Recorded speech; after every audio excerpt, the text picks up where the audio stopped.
We talk a lot about nutrition and how to maximize fat loss today because it's simple. It's really not complicated. However, it is hard because it does require lifestyle change. How dare you talk about doing a 3-day fast and starving yourself on the internet? Nobody should ever do that. That is irresponsible. We're not meant to eat all the time. It's not how we evolved. In modern day society, food is literally culture. I don't need to make the decision anymore on when I'm going to eat. If we think about quick fixes, I'm going to use the word boring. It is boring. It's boring. Too many calories is the prerequisite to too much body fat, which is the prerequisite to inflammation, which is the prerequisite to all disease. So too many calories equals disease. Mic drop.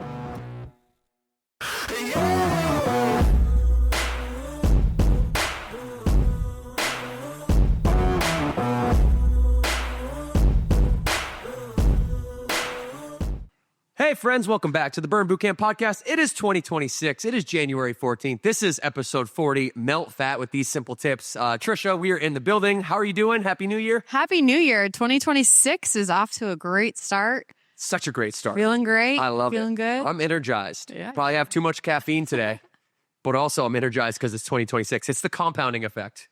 All right, everybody. Today is all about melting fat. Okay, we are into our fitness, obviously, in January. We got our winter promo at Burn Bootcamp rolling strong. We are having just people pour into our gyms. And so we wanted to assist you. If you're new to the podcast, we have so many new people, like tens of thousands of new people. So we want to make sure that we talk a lot about nutrition and how to maximize fat loss today because it's simple. One of my favorite podcasts of 2025 was the Jordan Syatt podcast because we just saw eye to eye on how simple it was. Trisha, you know how much I wouldn't say angers me. It annoys me to hear scientists and the doctors and the influencers and everyone say like the fear-mongering approach, which is, by the way, getting old and like everybody's becoming very, sensitive to like people pushing stuff. Yeah. With, some narrative that has an outcome at the end, some pot of gold at the end of the rainbow. Hey, you should never do this because I have a program for you to buy that says you should never do this. And we just want to keep it simple. The reality is that whether it's sauna or cold plunge or cortisol or what's some other trends out there in pop culture right now, the hot girl walk. There's just so many different things. Whatever all this stuff is, it literally is irrelevant. Yeah. And everyone, and maybe our podcast doesn't go viral because we don't sit here and say, body fat's gonna kill you. Like, we're not gonna say things that are outlandish and bombastic like that just to get clicks and to get attention. But that's what everyone else is doing, and I actually despise it. So what we're going to do is we're going to just break down the truth and make it very, very simple for you. Like, how do you gain body fat, what to do about it, the different types of body fat, and really the solution, which is the most simple thing that everybody already knows anyway. You probably don't even need to sit here for an hour and a half and listen to us today, but I hope you will because we're going to break it down, and I want to empower you. Trisha wants to empower you to make decisions for yourself, with your health, with your fitness in 2026, that is for yourself, that isn't reliant upon some talking head on Instagram telling you that you shouldn't do conditioning because it'll raise your cortisol and you shouldn't do it ever. Or you should never fast if you're a woman because women aren't small men, or whatever narrative is out there in the world right now. It's all of those punchlines, everyone, are only to capture your attention, to take your focus off of the main thing, which is very simple. Exercise often, eat not too much, eat an appropriate amount, and protect your inputs psychologically. So we're going to start with too many calories because that's obvious. And it's not the sexy thing to say, but you've been on the mic. You're the VP of marketing. We talk about this all the time. This is one of the battles that you have. Not going out there and shouting out bombastic stuff to get us attention because we want to have that legacy of truth that maybe we won't have 1 million, members in 10 days, but we'll have 1 million in 10 years because we're going to stay slow, stay steady, tell the truth, and not overgrandize things. It's in our mission statement. And I always lean back to our mission. We vow to educate. We're going to educate with the truth of what we know to be true. And also because we want people to live a happy, healthy life. And you don't need to go to the quick fixes. You don't need to overcomplicate it, because really at the end of the day, it's really not complicated. However, it is hard because it does require lifestyle change. And then once you get into those healthy habits, obviously then you can start to hit your goals and you see all of that come to life. So calories are the unit of energy that are fuel to human beings, okay? And most of you know that. But that's all a calorie is. And if we have excess fuel, then we're going to store body fat. There's really two types of body fat that you can store. And if you don't have enough calories, then you're not going to store body fat. And that's basically it. Yeah. And so now exercise and mechanical tension and strength training are important parts of that. Mechanical tension is a fancy word to say lifting weights, putting stress on the body, which could also be body weight resistance as well, but some type of external resistance or external load on the body. And, if you're not, exercising, that's not going to help you, but also the lack of exercise doesn't induce body fat. Mm-hmm. Just because you don't exercise doesn't mean that you're going to gain body fat. It's when you eat too many calories is when you gain body fat. You're going to gain body fat in two places. I got a funny story to tell you. I was having a conversation with a doctor who happens to be Morgan's sister's husband's brother. Morgan's sister, Ashley, is married to John Paul. John Paul's brother is Tommy. Okay. Tommy is married to Crystal, who was Morgan's college roommate. That's awesome. You guys follow this? Tommy's a doctor in Tampa. So I said, Dr. Prebish, what is the difference when you go into, he does mostly like hernia surgeries. What is the difference when you go in to a male and a female? I said, what's the difference on the inside of the body? And he said that the visceral fat, meaning the fat that simply put surrounds your organs, or the internal fat, think visceral as internal. The visceral fat in men is far more predominant than it is in women. So you might see this in men that look like they have those big round bellies. They don't look like it's like loose body fat on the outside of your body. It looks like their skin is super tight. And that's because all the body fat is visceral and it's inside and it's surrounding the organs. All right. And then you have subcutaneous fat. Cutaneous is your skin and sub is under. So under your skin. And that's the body fat that insulates you. That's the body fat that most women have, which is why women will hold body fat in their hips, in their glutes, in their like thighs. And you can kind of think like if you took like 1 million women and you scanned all of them, and 1 million men and you scanned all of them, the women are going to have that contour and that like apple bottom shape, and men aren't going to have that necessarily because of the way that we hold the gender differences and how we hold body fat. That's so interesting. Right? And so, which was really cool when I was talking to Tom, he goes, I go in for a surgery, I make an incision here, an incision here. He's a robotic surgeon. So he stares through, like a screen and tells the robot arms what to do. And he's saying it is so hard to navigate a surgery when you're doing a surgery on an overweight male because of all the visceral fat that's inside of the body. When women tend to be much more healthy inside, internally. So it's really visceral equals internal. So it's internal health is correlated to like that percentage of body fat there, but also the subcutaneous, you add both of those together and that's your body fat percentage. And I just wanted to make sure that most of you probably already know that, but I just want to make sure that for this conversation that we understand there's two forms of body fat. It's different in women than it is in men. And I thought it was an interesting story that Dr. Prebish was like, hey, it's tough to navigate.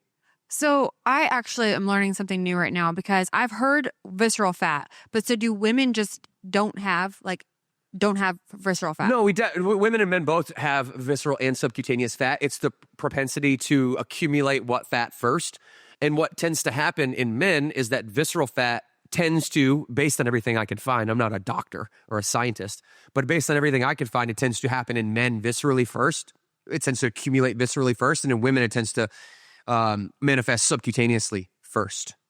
That's so interesting. Yeah, and I don't know why.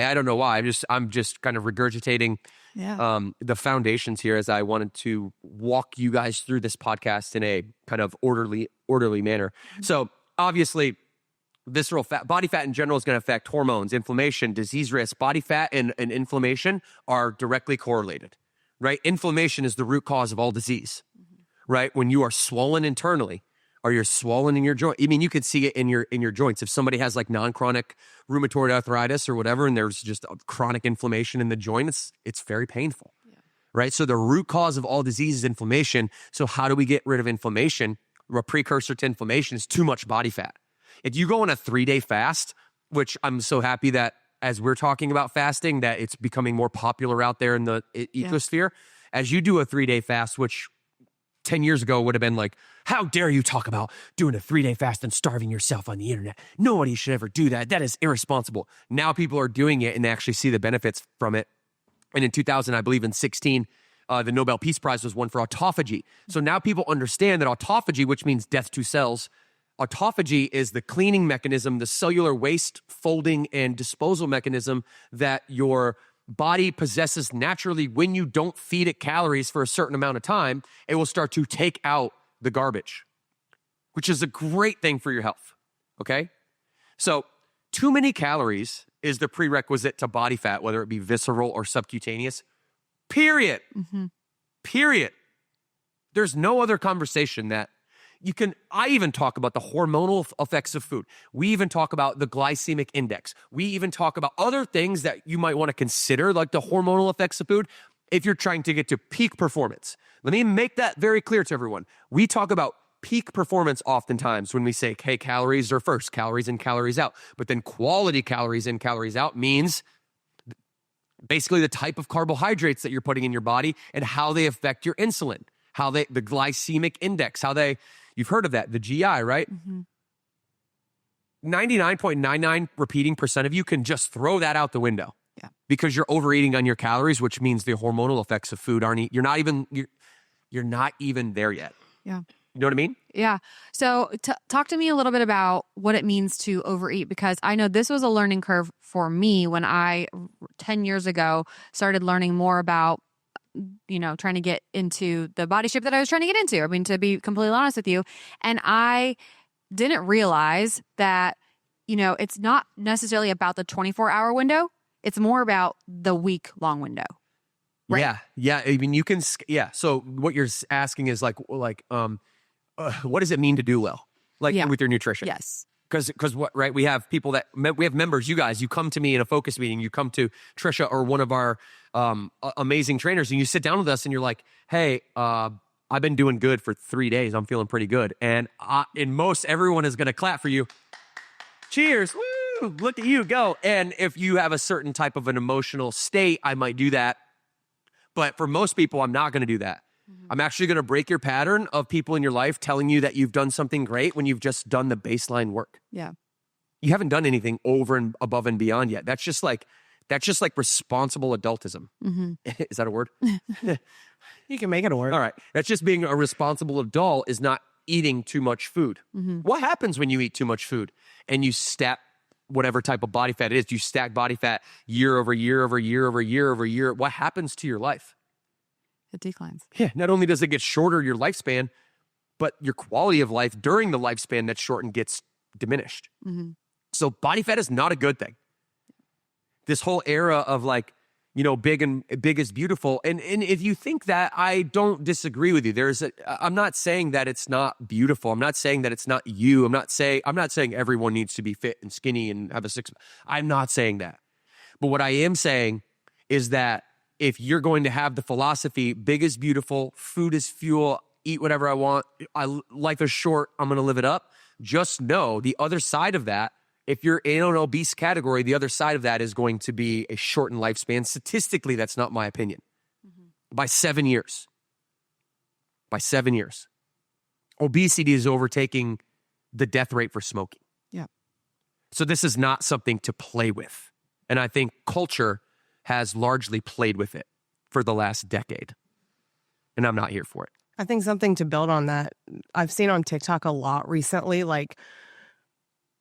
girls will come out and be like, hey, come along with me and look at what I eat. And it's a bigger person and they're like, hey, here's Taco Bell, here's this, here's that. And it's like, why don't we not make it okay to go eat Taco Bell? Well, I think it's very obvious. Just eat stuff and then how do you feel afterwards? Yeah. Let's just keep things simple. Eat it and then how do you feel? If you eat it and you feel like crap afterwards and you keep doing that, then you're going to be building a body on the foundation of crap. And you're just going to feel like crap all the time.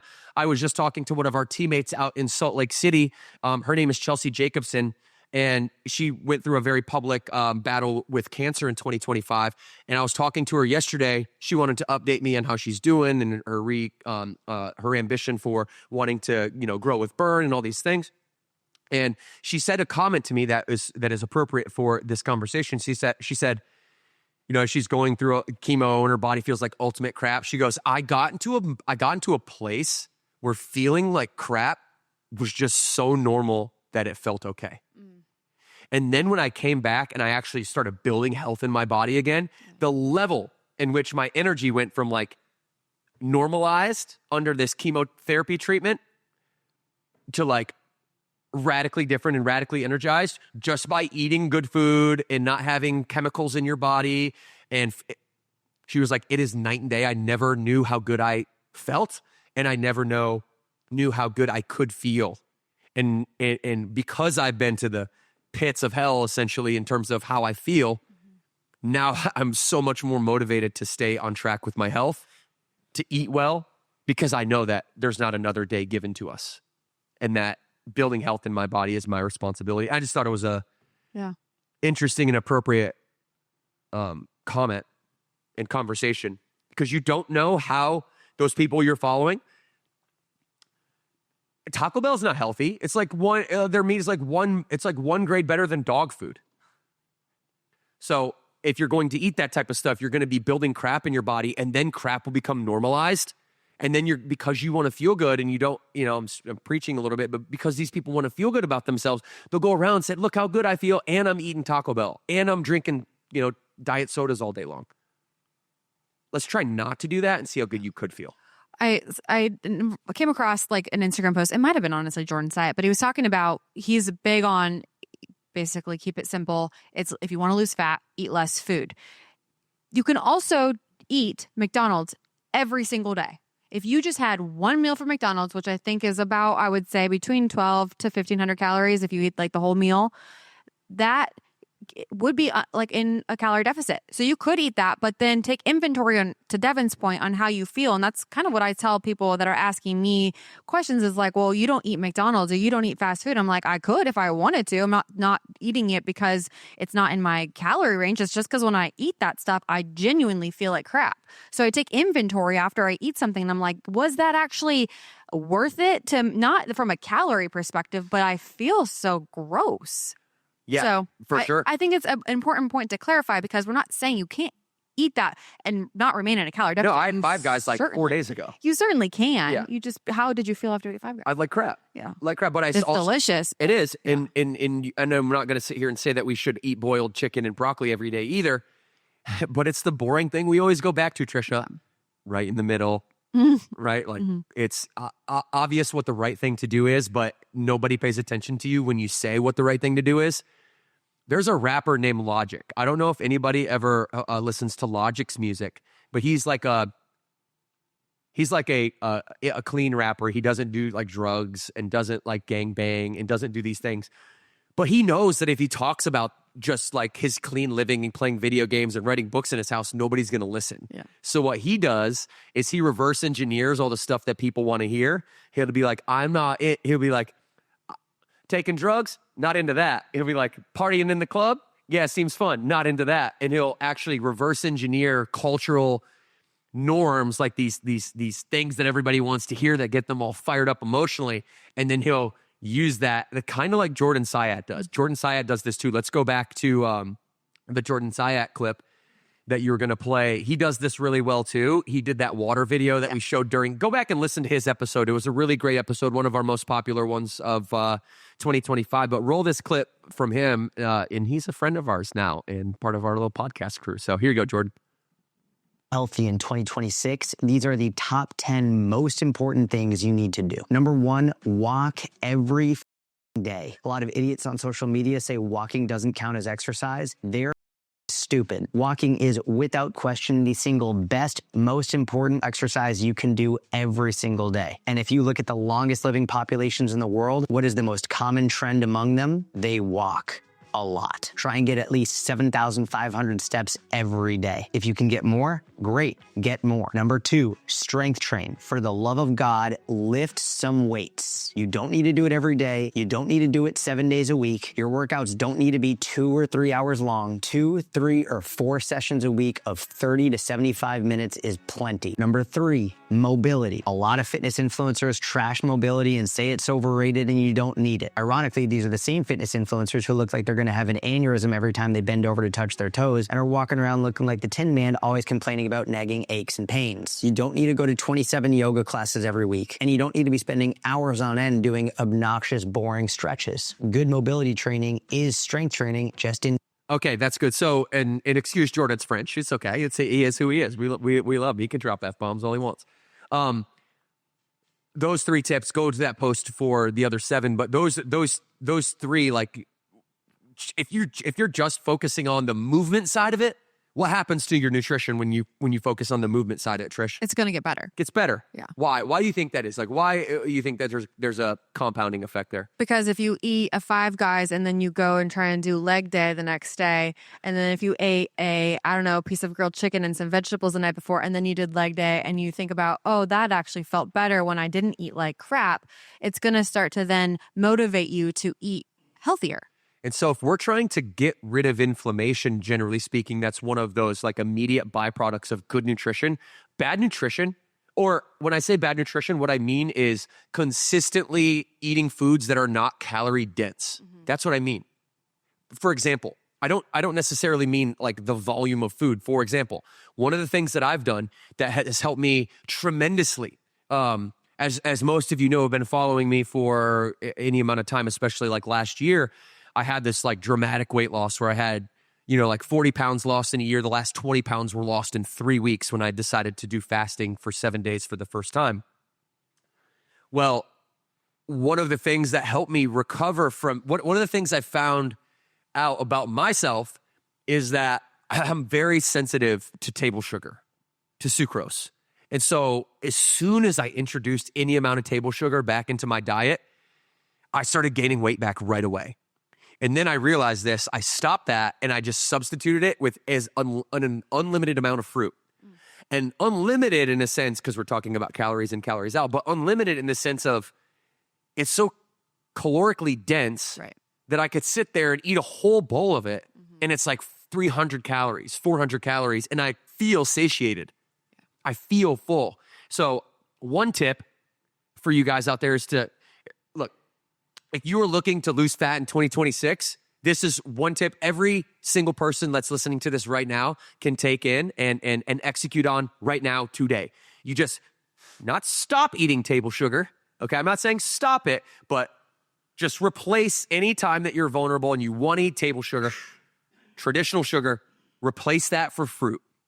And eat as much fruit as you want. Report back in 2 weeks and tell me that you don't feel better. Fruit has sugar in it, but it also has fiber. It's nutrient dense and it's calorically light. Nutrient dense, calorically light. It's nature's candy. Nature's we candy. About that, yeah.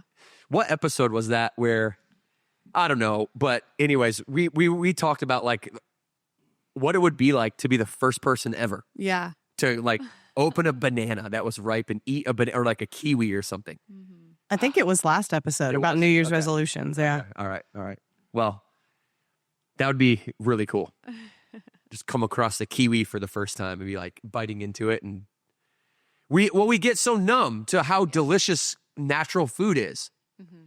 Eat a whole bag of M&Ms and then eat a sweet potato right after. The sweet potatoes taste like garbage. Don't eat candy for a week and then eat a sweet potato. And the sweet potato tastes like, it's like a sweet baked treat. Mm-hmm. All right. Anything else that we can just give some tips to listeners, to viewers in terms of calories? I think the only thing I would have left to say is if you have never tracked your food, that is the biggest thing that helped me is track your food. You don't have to do it forever. I think I did it for like a month straight, and it really helped me understand calories. And now I don't have to track my food. I know I have like the math in my brain of how many calories I've had, how many do I have left. I know, I kind of plan out my week around my calories because I'm just trying to maintain, right? If I have goals, I Also, maybe after the holidays, we all maybe overconsumed. I scaled back on my food. So if you haven't, that's the biggest tip that helped me so much is track your calories so you understand the types of food that you like and then what you might want to start eliminating from your diet because there's too many calories. The last tip that I have on too many calories is a feeding window. I am a huge believer that every human being on the planet is designed to overnight fast, that we are not designed to eat while we're sleeping. And my estimate is about 80% of us will eat something in the period between 6 p.m.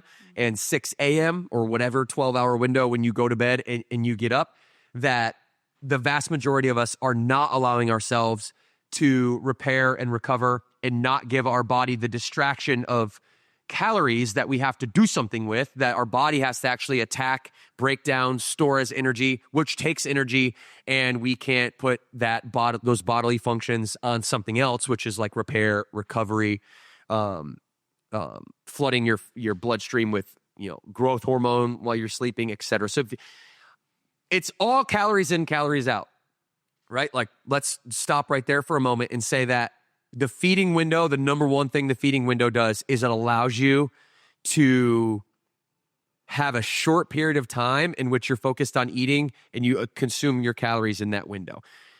And the reason why that works is because if you get up in the morning and you eat, let's just say that you get up in the morning and you break your fast at 6 a.m., but then you stop eating at like 10 p.m., and you might get up in the middle of the night and have like a snack or something. You're never giving your body a break. Okay. And you're allowing yourself to like creep calories in throughout the day. What the feeding window really does is restricts the amount of time that you're able to eat calories. And everybody should start with that feeding window overnight of 12 hours. So if you go to bed at 7, wake up at 7, break the fast, have a normal day of eating, maybe 3-4 meals, spread them out 2 or 3 hours, sufficient amounts of protein, maybe 30 to 40 grams in each one on average, and start there. One thing that I'm doing in 2026 personally, because I've been overnight fasting now for a handful of years, and it's done wonders for my cognitive function as well as my body fat, is I'm now increasing my window. This might sound dramatic. This is not advice, but this is my routine. I'm increasing my window to 18 hours. So basically like 18 to 20 hours. So I'm basically going to have 2 hours a day, 3 hours a day where I eat all my calories. So I'll eat a meal hour 1, a meal 90 minutes in, and maybe, 90 minutes later have another meal. Why? Because I can overeat very easily. So it's the restriction mechanism for me. And B, I'm very busy. So it allows me just to put food as a focus like in the evening when I get home, and I'm eating right up until I go to bed every night. Can I ask you a question about that? Because I recently, not on purpose, just like kind of did that where I didn't eat all day and then like I was starving at night, and I did it 2 times in a row. And I felt like my stomach was really full. Does your stomach like shrink in that aspect as well? Or like, why did I feel just uncomfortably full in that moment? Well, you probably felt really hungry at one point, which is the ghrelin hormone rising. And then you probably, once you allow that to go away and you don't give into that, you have a cycle of hormones, leptin and ghrelin. CCK is another satiation hormone. Mm-hmm. But leptin and ghrelin are basically, just look it up on GPT for me, Chelsea, just so that people can have the exact definition. But ghrelin is basically that gremlin hormone that's like, I'm hungry, feed me now. Mm-hmm. And leptin is that, and CCK are the more like I'm satiated hormones. So when you're experiencing fullness, mm-hmm. but you haven't eaten anything, you're experiencing your hormonal cycle most likely. Okay. That ghrelin doesn't show up and stay. It's in alignment with the circadian rhythm of the sun. That's interesting. Yeah. So my point is, if you're feeling hungry, if you're just giving in to the hunger right away, you're probably not feeling hungry. You're probably feeling bored. You're probably feeling thirsty. You're probably feeling anxious. You're probably feeling, it's probably not actual hunger. But if it is, if you just let that go away and it sucks for like 2 or 3 hours. But if you let that wave, they call it, of hunger pass, then what you're really doing is you're allowing that hormonal cycle to continue, and you're not giving into ghrelin in the moment. Let's pull up the screen and let's show folks at home the definition of some of these things. Okay, so ChatGPT says the definition of leptin is the satiety hormone. It's produced by your fat cells and signals your brain, specifically the hypothalamus, that you've had enough energy stored and you can stop eating. So that's what I mean when that's what your brain's telling you. I'm full. It's a hormonal thing. It's not a feeling. It's not an actual hunger thing. It's the hormones that are representing hunger or fullness. I feel like I feel that way more when I have a longer fasting window. Like that, I feel like leptin is more present than when I'm like had maybe breakfast, lunch, and dinner. Is that why maybe we overeat? Is because we don't give our time for like the hormones to reset? Yeah. So when you eat a bunch of food, you do a bunch of carbohydrates, your insulin spikes up, and if you do that all the time, you become like really sensitive to insulin. And so if you are giving your body a break from those insulin spikes, you're going to start to regulate your glucose levels in your blood, and you're going to start to feel more even-keeled energy. Simultaneously, what's going to happen? Can I get nerdy for 2 seconds? Yeah. So simultaneously, what's going to happen if you allow your body to not have carbohydrates for a short period of time, what happens is that you bypass glycolysis, energy from carbohydrates, and then you tap into lipolysis, energy from fat. What happens during lipolysis? What happens? We actually have to look molecularly at the molecule, the triglyceride. That's a fat molecule. Tri meaning 3. Yeah. Glyceride is like it's like a backbone. It's like the carb backbone essentially. So it's this glycerol backbone, 3 triglycerides. You break the bond. There's a scissor enzyme. I know it's nerdy. There's a scissor enzyme, cuts the bond. These 3 triglycerides get shipped off to the liver, oxidized, blah, blah, blah, processes in the liver, produces ketones. Ketones can pass the blood-brain barrier. So now what happens, not only can you bypass the hormonal effects of hunger, but if you allow your body to not have food for a short period of time, you regulate your glucose, your insulin. Your insulin is regulated, and you ultimately, how do I want to say this? You ultimately tap into that ancestral energy system from these ketones. People have heard of ketosis. From these ketones that are allowed to pass the blood-brain barrier that give your brain focus. So imagine 1,000,000 years ago or 300,000 years ago or 100,000 years ago, there's no civilization and you have to constantly look for food. If our alertness went down as we got hungry, we wouldn't be here as a species. Our alertness goes up as we get hungry. And that's ketosis, that's ketones. And all this stuff is based in like the Nobel Peace Prize now. All the fasting science. So I've increased my feeding or decreased my feeding window. I'm eating 2 or 3 hours depending on the day. And that's just my own personal decision. And that is not advice for you.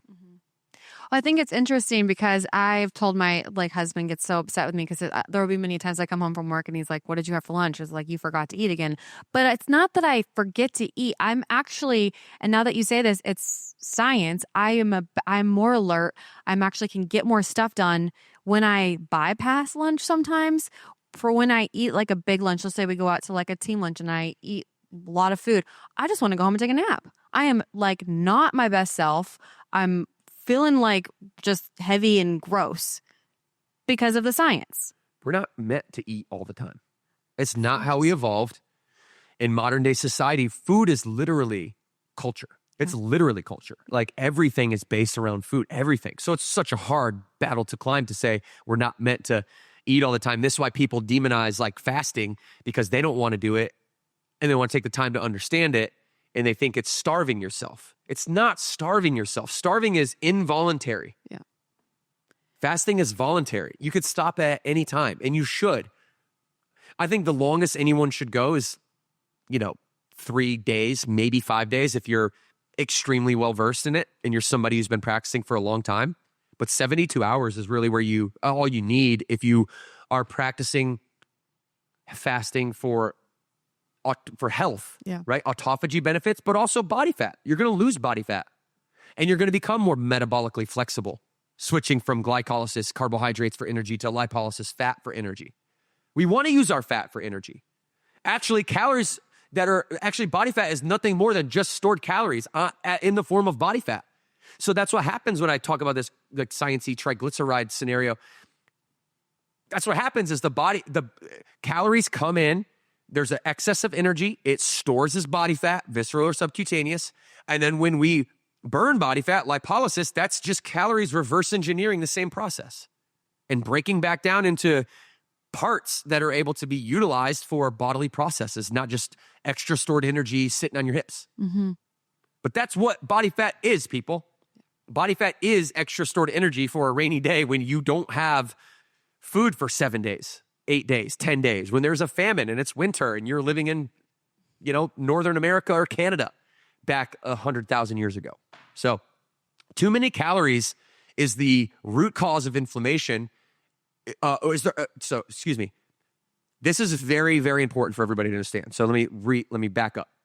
Too many calories is the prerequisite to too much body fat, which is the prerequisite to inflammation, which is the prerequisite to all disease. So too many calories equals disease. Mic drop. That's it. If you eat too many calories consistently, you will be sick. Eventually. Yeah. Eventually. Yeah. Well, But what do I know? I'm the fitness guy. What do I know? well, it's quality of life. If you want a good quality of life. And I think there's that whole thing of like even skinny fat, like people who, that's just, they don't work out, but they have a little bit of fat on them, but they're skinny. It's like kind of a trend right now is like the skinny fat. Yeah. Which doesn't mean healthy. No. Okay. So I think we should move on a little bit. There's a lot of tips that we gave in there. Remember, this is called Melt Fat with these simple tips. All right. So there's a handful of tips. Here's another tip. Personal habits. Mm-hmm. All right. Let's take 2 steps back. What advice have we heard for like decades? If you want to be healthy, you need to move your body more and you need to do what with food? Eat less. Eat less food. Eat healthy. Eat less food, move more. But we're leaving a fundamental piece of this out, which I think is the prerequisite to moving more and eating less, which generally speaking, I agree with. But thinking differently about how to move and thinking differently about eating less is the part that I think we miss. Mm-hmm. And so I'm going to challenge everybody on the podcast today to have a theme for the year, a personal theme for the year. We do this every year at HQ. Mm-hmm. We just started it as we came back last week from winter break. And we have a big whiteboard in the kitchen at HQ, and everybody writes down their word for the year. And I want to invite you to do the same. What is your word for the year? I'll share with you mine here momentarily, what it means to me. Trish, if you have a word of the year, I'd love to hear your word of the year. But bad personal habits are formed because of the way we think about forming personal habits. Let me say that again. Bad habits are formed because of the thought process, the thought patterns around what it means to form habits and rituals. Because the habits and the rituals are the blocking and tackling, the day-to-day execution that are going to equal results. In business, we say lagging indicators and leading indicators. A leading indicator in our metaphor of health, it would be doing the workouts, counting the calories, doing the mobility. How many workouts are you doing a week? How many calories are you eating per day? The lagging indicator, the outcome, the result that only shows up when you have the leading indicators in place on a daily basis, only then the lagging indicator will say, all right, now I get to step on the scale or measure my body fat, and now I get to see actually what happened. But we know the lagging indicator will not produce fruitful results that we desire if the leading indicators don't get executed every day. Do you follow what I'm saying? Yep. You obviously know this so well because this is how we think every single day in our business. But it's the exact same thing with your health. Like if Trish doesn't go out and like get the leads that we need in order to fill the gyms up with members, then our burn ambassadors and our trainers have no opportunity to close members on their new health journey. And if we don't have new people, then we can't have a closing percentage. So closing percentage, like in a business context of new trial members that come into our gym, isn't actually, that's the lagging indicator. The leading indicator is how many leads that we got in the first place. Do you guys follow what I'm saying?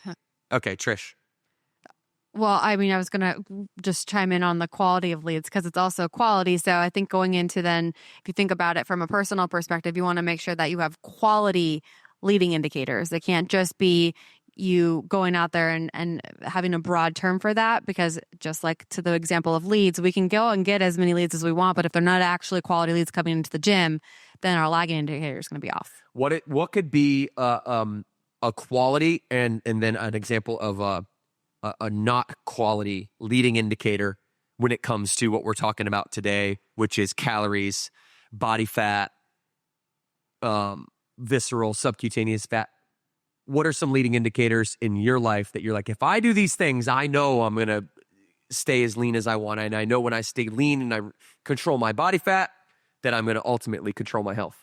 Well, for me, it's knowing, I mean, it's ultimately counting my calories, and it's planning. So if I don't plan, then I'm going to be off track. I'm going to be honest with you guys. I didn't do very well planning during the holidays. The last 2 weeks of December, I did not plan my days out, and I definitely gained some body fat over that time. So if I don't plan my week out and mentally prepare for what I'm going to eat, then I'm going to be off track. It's just the way it goes. So if I'm not planning, then I won't have my leading indicator, how many calories I need. So then body fat would be my lagging indicator, and that would be off because I didn't plan my calories. Is that 100%? Okay. So I just want everyone to understand the difference between the recipe versus the dish that comes out when it's done. If you don't have the right ingredients at the right time with the right cup of flour, with the etc., you're not going to get the cake. You're not going to get the outcome, the end result. All right. So word of the year, right? Word of the year is more of a lagging indicator. It's more of a what at the end of this year will I look back on, and will I be proud to say, hey, I did that this year? Okay. So we're focused on leading indicators on a day-to-day basis, and we're focused on the kind of year theme. It's a theme when we all do this. So what's yours, Trish? So 2025, my word was structure. So I'm always trying to figure out what's my story. And so my word of the year for 2026 is action, because I've created structure not only from a business perspective in our team, but then also from a personal perspective. And then I also go back to like my core values. And I think about, if I'm going to go to my core values, I need to have action that is representing my core values. So that is why I chose the word action for this year. Okay. I love it. Action. All right. What is your word? Do you have a word? I want you to write it at the top of your mirror. I want you to write it on a whiteboard. I want you to write it somewhere where you can constantly be reminded, because it's going to theme everything in your world. Mine last year was a bit different. I was much more focused on the day-to-day last year. This year, it's scale. At the end of this year, I would want to have put strategies in place that have produced results in alignment with the word scale, both personally and professionally. Personally, here's like 2 examples, and maybe you guys can rip these off and take them for yourself. I don't know, maybe this is an entrepreneur thing, but the decision on what to wear every day, like it's one of the decisions that you don't think takes a ton of time. But when you add it up 3 or 4 times a day, every day, it starts to become this thing that takes an hour out of your day. I'm trying to cut that in like a fourth. I'm trying to just have one decision. That's an example. And I'm going to try and have one decision that solves 100 other decisions that I'm going to have to make on a daily basis. So that's what I mean when I say scale. I'm trying to scale the decisions in my personal life. I no longer need to pick out my clothes.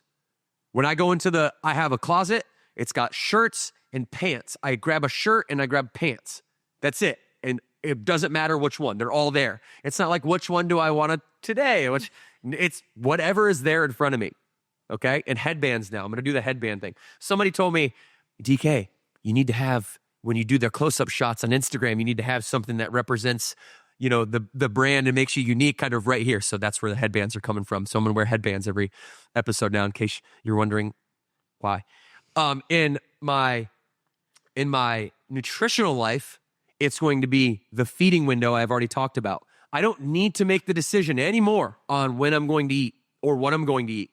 I'm going to eat beef, chicken, eggs, sweet potatoes, brown rice, white rice, and vegetables, and fish. And I'm going to eat fruit. And that's it during that window.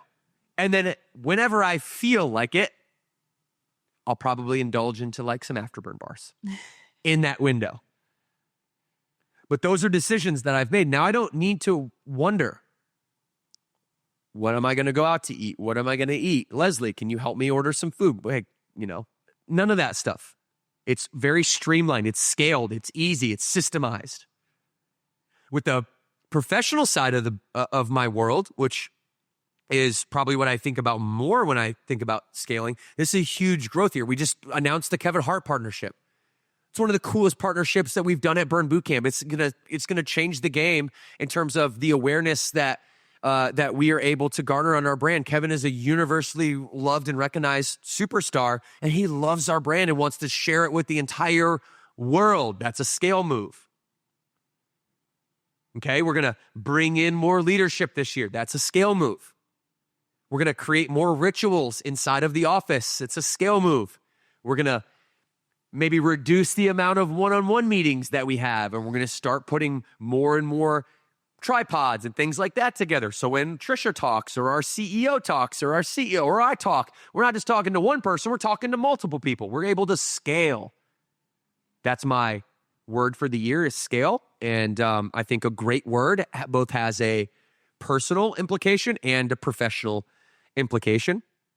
And why do we share that with you today? Well, we want to help you control the body fat. That's what all this is about, right? So if you have a theme for the year, you have that lagging indicator. I know that if I don't get out of Trisha's way and I don't let her go do her thing, then I'm not living within the realm of scale and I'm living in micromanagement. That's not my word for the year. So it's the reminder, the consistent reminder of what to do personally and professionally every day as different situations come along. But I'm also putting action to your scale there, Devan. So of course you are. I say scale, she says action, and that's the 1-2 punch. Okay. Body fat. Exercise. This conversation, obviously, exercise and nutrition are going hand in hand. We're talking a little bit about how to think differently, and I want you to think before you act. So it's about thinking about how to move differently, how to eat differently. We gave you a philosophy on nutrition. Now let's talk about exercise a little bit. It's pretty simple to me. It's I think it's partly what Sayat just said, which is like, just move. Mm-hmm. Just like, don't demonize movement in general. We're happy that we're happy that you're out there walking your 10,000 steps a day. Like, simple is sophisticated. If you're just moving, then we're going to be happy. Mm-hmm. We're going to be thrilled, and we're going to cheer you on. If you're not moving, we're still going to cheer you on, but we're going to cheer you on off the couch. Get off the couch. Let's start moving. We got to just go. You don't need to think about a thing to have a strategy, to have another thing to have a strategy, to have a meeting, to have a plan, to go get shoes, to then think about doing your research on what gym that you. Just go walk. Start. Just get started. A bias toward action. And then, generally speaking, you want to exercise short, hard, and often. Mm-hmm. Short, intense strength training sessions. Short, intense conditioning sessions. I like 45 minutes, kind of, all out. And then recover. And do it again. And this can be the anchor in your day. So the importance of strength training, the importance of conditioning, the importance of human movement patterns, the importance of personal records, PRs, in strength training and tracking these things are all a part of your progression that are just built right into Burn Bootcamp. And I'm super excited because I don't know if they saw this. I don't know if you guys saw this. Another big announcement. I'm really excited because I get to come on tour. If you didn't hear the announcement, I'm going to announce it right now. We are officially announcing the Proud Tour. All right, I'm coming to a city near you. Here's the graphic on your screen. Check it out. We're going to show up. We're going to celebrate everything that is Burn Bootcamp in your community. I'm going to travel all across the world just to tell you how proud I am. Just to share with you, just to celebrate with you, just to be in the four walls of your gym, if you're a member at one of these locations, and celebrating with you. So mark these dates, save these dates, show up. I'll be training, generally speaking, like one of the mid-morning camps. I'll be working out in one of the mid-morning camps. We'll be doing a live podcast in the building, and much more to come. There's some other things, too, that we'll talk about as we get closer to it. But look forward to it. I'll be all over the map. Proud Tour is a big deal for us, and it's right in line with our theme for the year. If you remember the Proud video that we put out, can we find that and just give a little glimpse of that? The Proud video was our annual theme for Burn Bootcamp. Proud of you for showing up. Proud of you for thinking about showing. Like we want to just tell you how proud we are of your effort, of your energy, of wanting to take care of yourself, your family, your circle of influence, to our franchise partners, our team members, which they will be a big part of this. I'll sit down with them and get to hear from all of our team members on their ideas for the organization. And this is happening all in the Proud Tour, which was all launched by our original Proud Tour video. Here's a short. I won't show you the whole video. You can actually see the long form commercial on YouTube. But here's a short from the Proud campaign. Hold on, hear me out. Empty rooms could be so loud. I just wanna let you know I'm proud. I just wanna Let's try let a you workout. know I'll see you there. I'm proud.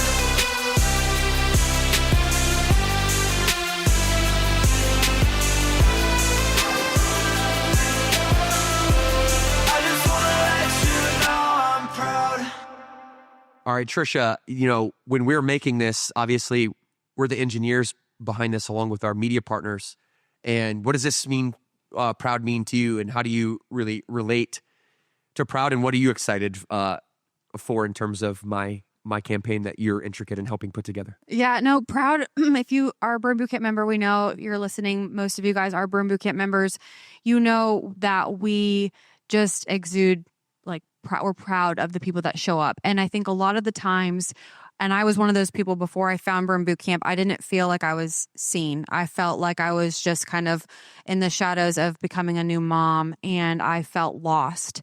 And it wasn't until I found Burn Bootcamp that I started to feel proud of myself, because and I'm not to say that my husband and my family wasn't proud of me, but it wasn't something that was showing up in a way that meant something to me. So for us, the Proud Tour and the Proud campaign, everything that we're going to be talking about in 2026, we just also announced chapter 1 of Proud, which is proud of your results. So it's how are we thinking about how we're making our lives better, not only for ourselves, but then also for the people that we love and know. So how are we encouraging those people to come and feel that feeling of proud? And how are we just making this a movement to where the world can be a negative place? We know that it can be. So we want to make it a better place, and we want to tell people we're proud of them. And we also want to have that feeling as well.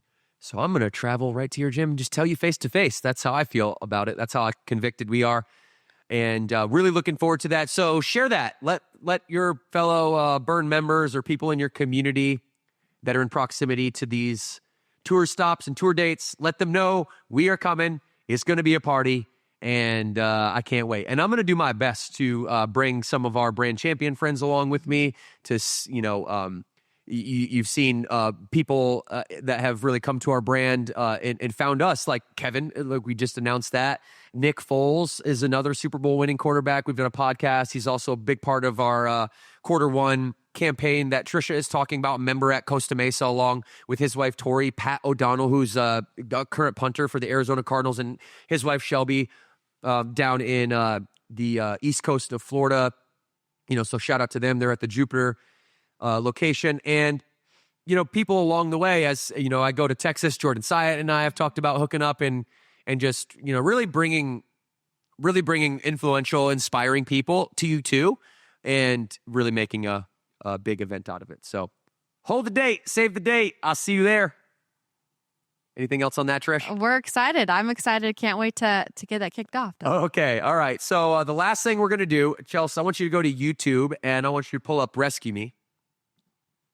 And I wanted to share with you guys on the podcast today, as we take this out, I wanted to share with you first just a little wrap up of what we talked about today, but also I want to share with you the newest Burn Bootcamp commercial that just launched on our YouTube video. You might have seen this on Instagram.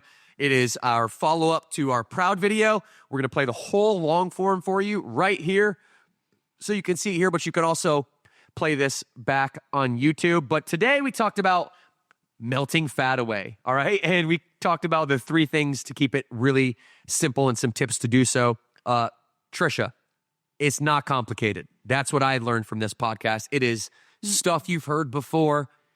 Calories in, calories out. It is all about calories, and it's all about just getting started to move. The first thing that goes when you start moving is that visceral fat, all right? So be patient with that subcutaneous. That takes a little bit longer to move some of that, but be patient with it. What's your feeding window? Or do you have any boundaries on your feeding window? That's important. What's your exercise like? Do you have non-negotiable scaled schedule where you know when you're going to work out every single week so that you don't have to make that decision, so that it doesn't slip through the cracks? Are you anchored in your workout? Replace fruit for table sugar. That's one way to melt body fat away real fast. Stop drinking alcohol is another way to drop body fat real fast. But most importantly, I think it's just slowing down for you to think about these things. Slow down. Think about it. It's simple. It's not complex. It's funny because I feel like, we think about quick fixes. I'm going to use the word boring. It is boring. It's boring to count your calories, and maybe a quick fix might sound more exciting, but if you want long-term results and you want it to ultimately just become a lifestyle and a routine, and then you don't ultimately have to think about it because it's just second nature, calories in, calories out. It's boring, but it works. Ladies and gentlemen, the last thing I'm going to say in the podcast today is the following. If you don't do the work, the exercise, the calories, the thought process, the journaling, whatever process that you have to organize your thoughts, if you are not creating boundaries around the fundamental things like exercise, nutrition, and sleep, if you're not creating boundaries around these 3 elements, then the chances that you're going to be successful in the long run are very, very, very, very low. It's very low because it's an extremely hard thing to do, because everything in our society is, it's the antithesis of that, right? Like we're not set up to be healthy. We're set up to overindulge. We're set up for profit. We're in a capitalistic country where marketing and food has this intersection business where it's very easy to overeat because everyone's telling you what to eat and how much you can eat and do you understand? Do you understand that it's way more simple? Peel back all of the confusion, all of the different opinions, and realize that at the end of the day, 3 things matter: boundaries around your calories, boundaries around your fitness, and boundaries around your sleep. And if you can do those 3 things really well, then you're going to control your body fat. You control your body fat. You control inflammation. You control inflammation. You control disease. You control disease. You control longevity. And if you're healthy and you're eating calorically dense, nutritionally dense foods, then you're going to have a better quality of life longer as well. And that's all we want for you. So that's an hour and a half on how to melt fat, I guess. So, okay, we were going to take you guys out with our brand new video. We're going to debut it on the podcast. You might have already seen it on Instagram. Rescue Me, Marshmallow, Burn Bootcamp, roll video.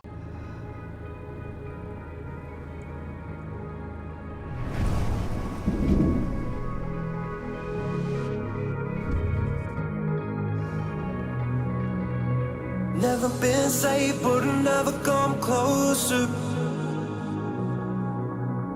Another year down and another year older. A million fresh starts, what I needed was closure. Yeah, I lost who I was, but I found my composure. Yeah, when I found you. Millie, hey, welcome. First camp? I'll have the trainer. Okay, thanks.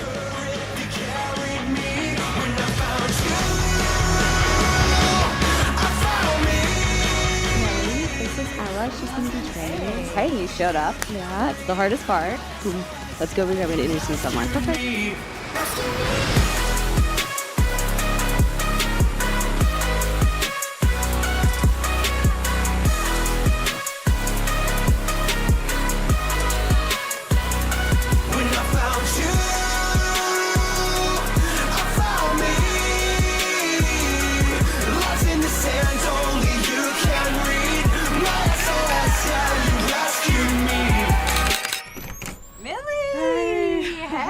Hey!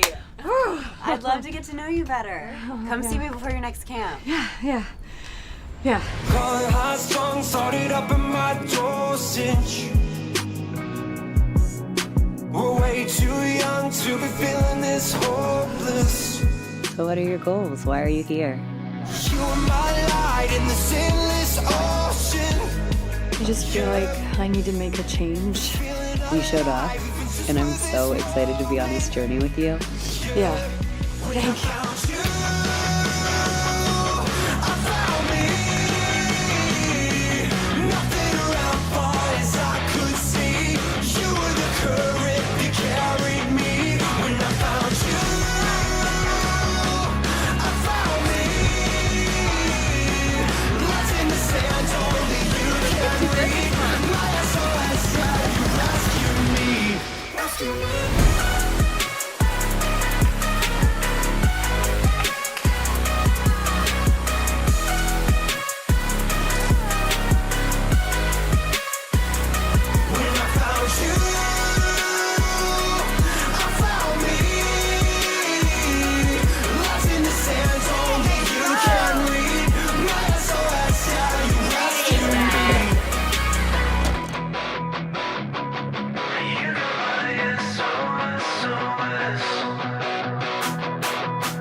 And that's the story of Millie, who clearly had a lot of things going on in her life that really didn't have a lot to do with being overweight. It had a lot to do with family, children, how I'm feeling. And I think when Trish and I sat back and we were storyboarding this video and really how to make it and how to portray the most real version of what our members go through. Like I go out into the field, like Proud Tours and things like that. I've been to over 250 of our gyms, and I hear it. I hear it from our members. And so Millie is just a collective representation of our members and what they've gone through. We know that there's so many more people out there who, you know, their problems aren't necessary. It might be being overweight and not having a ton of energy, but more so it's not having a mechanism of control to feel good. And that's what Burn Boot Camp is. It's this place where you can come to, as you all know, and you can be pushed and loved for who you are, unconditionally, and be really Millie, or be yourself, and not be mom or not be wife or husband, or not have to be the nurse or the officer or the teacher. You get to be yourself. You get to find yourself, and you get to realize, as you see in this video and her progression of how intimidated she first was to like come into a community where she doesn't know anyone and everything's new, to like now she's the staple of it, leading the sprinting lines, leading 2 claps on 2, being the center of the pictures, and celebrating 50 camps with her newfound friends around her, going out on Fridays and Saturdays and Sundays with the crew. That's what Burn's all about. It's community-based fitness. And if you're somebody, or you know somebody who really is struggling with just happiness overall, and try Burn. And don't just try it, give it a shot, because it takes a little while to complete 50 camps, but once you've completed 50 camps, that's about when you can sit back and say, wow, they're not kidding. My life has changed. And a lot of people can feel that on day 1. When they walk in, they're like, oh, yeah, this is what I need. This is what I'm looking for. So just walk in. Just go. I had somebody, and I won't say her name, but she came in for, I've known her for years, and she was a member for a very long time, very fit, had a child, and then came back, and she gained a lot of weight. And I could tell that she was very nervous to come back into the gym after gaining a lot of weight. And all it took for her to let those nerves down, it was just her in her own head. We're here to help you. And as soon as she came in, she got high fives and hugs, and your body fat has nothing to do with your character. Body fat comes and goes. It's not who you are. It's what you might have or don't have. And I hope that this year that you're able to, for once and for all, create habits in your life that are foundationally solid for you, that you don't have to think about it anymore. It's just who you become. Trisha, anything else on the Proud video? I was going to say, if you listen to that and you want to share it with somebody, go to proud.burnbootcamp.com. Right now, as we talked about, we're running 4 weeks for $69 in the majority of our locations. So you can go to that website. You can type in your zip code, type in your friend's zip code to see if there's a location near them. If not, we have Burn On Demand, and we have 30 days free on Burn On Demand. So if there's not a location near you yet, you can still become part of the Burn Boot Camp culture and understand our fitness product via our online program. All right, that's it for episode 40, everybody. Go back and check out episode 26 if you're in the mood to continue binging the Burn Boot Camp podcast. Right here, we talk about losing fat, building muscle, sleeping harder. So it's a continuation of the conversation today. Here's episode 26 to continue your journey. Subscribe. As always, 2 claps on 2. 1, 2.